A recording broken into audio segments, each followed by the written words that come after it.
అంతర్జాతీయ మార్కెట్లో crude oil ధరలు తగ్గినా ప్రజలకు మేలు జరగడం లేదన్నారు వైఎస్ఆర్సీపీ ఎమ్మెల్యే శ్రీకాంత్ రెడ్డి. ఎన్డీఏ ప్రభుత్వం ప్రజలపై భారం మోపుతుందన్నారు. పెట్రోల్, డీజిల్ ధరలను మొక్కుబడిగా మాత్రమే తగ్గించారని అన్నారు. అంతర్జాతీయ మార్కెట్ ధరలతో పోలిస్తే 45-50 రూపాయలకే పెట్రోల్ అందాలని అన్నారు. పొరుగు రాష్ట్రాల కంటే మన రాష్ట్రంలో పెట్రోల్ ధర మరీ ఎక్కువగా ఉందన్న ఆయన పెంచిన అన్ని ఛార్జీలను తగ్గించాలని డిమాండ్ చేశారు. ఇంటర్నేషనల్ మార్కెట్లో క్రూడ్ ఆయిల్ ధరలు భారీగా తగ్గిపోయినా కూడా అందుకు అనుగుణంగా ఇక్కడ ప్రజలకు మేలు జరగట్లేదు. ఉదాహరణకు గతంలో జూన్లో తీసుకున్నప్పుడు క్రూడ్ ఆయిల్ ధరలు బ్యారెల్ $115 దాకా ఉన్నది.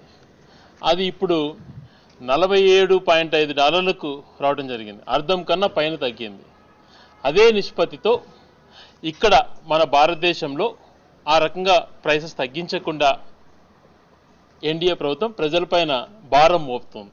పెట్రోల్ ప్రైసెస్ అంత తగ్గుతున్నాయి కాబట్టి దాదాపుగా అర్థం కంటే తగ్గాల్సిన అవసరం ఉంది. ఆ నిష్పత్తుల్లో తగ్గించాలని డిమాండ్ చేయడంతో పాటు గతంలో డీజిల్, పెట్రోల్ ధరలు పెరిగాయని నిత్యావసర సరుకులు గాల్లోకి తీసుకెళ్లిపోయారు.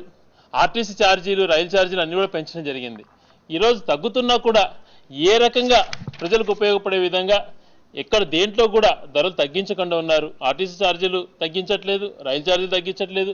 నిత్యావసర సరుకులు తీసుకుంటే ఇంకా గాలి పెరుగుతున్నాయి, కానీ ఈ ప్రైసెస్ తగ్గుతున్నా దాన్ని కంట్రోల్ చేయకుండా ఉన్నటువంటిది ఈ పూర్తిగా ఈ కేంద్ర ప్రభుత్వం, రాష్ట్ర ప్రభుత్వం వైఫల్యాలే అని చెప్పి వైఎస్ఆర్ కాంగ్రెస్ డిమాండ్ చేస్తూ ప్రజలకు ఉపయోగపడే విధంగా అంటే గతంలో ఈ ప్రైసెస్ను బట్టి ఎరువుల ధరలు కూడా పెంచేటువంటి పరిస్థితి ఉంది. అవన్నీ కూడా తగ్గించి ప్రజలకు ఉపయోగపడే విధంగా ఉండాలా అని చెప్పి వైఎస్ఆర్ కాంగ్రెస్ పార్టీ డిమాండ్ చేస్తుంది.